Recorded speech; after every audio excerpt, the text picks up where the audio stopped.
लोणी काळभोरमध्ये गांजाची बेकायदेशीर विक्री करणाऱ्या दोघांना पोलिसांकडून अटक. 2.25 लाखांचा मुद्देमाल जप्त. नमस्कार, आपण पाहत आहात महाराष्ट्र जनता न्यूज. लोणी काळभोर येथील कोळपे वस्ती रामदरा रोड परिसरात बेकायदेशीररित्या गांजा विक्री करणाऱ्या 2 तरुणांना पोलिसांनी रंगेहात पकडले.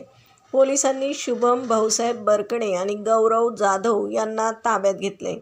कारवाई दरम्यान आरोपींकडून 75,000 रुपये किमतीचा 1 किलो 255 ग्रॅम गांजा आणि 2 मोबाईल असा एकूण 1,75,000 रुपयांचा मुद्देमाल जप्त केला आहे. लोणी काळभोर पोलीस ठाण्यात या प्रकरणी NDPS कायद्यानुसार गुन्हा दाखल करण्यात आला आहे. सदरची कारवाई DB पथकाचे सहाय्यक पोलीस निरीक्षक सतीश गोडसे, पोलीस हवालदार अण्णा माने कोल्हे तसेच पोलीस कॉन्स्टेबल गिरी धायतोंडे, कर्डिले सोनवणे, सागर जगदाळे आणि गणेश खरात यांच्या पथकाने केली आहे. दोन्ही आरोपी सध्या पोलीस कस्टडीत असून पोलीस पुढील तपास करत आहेत.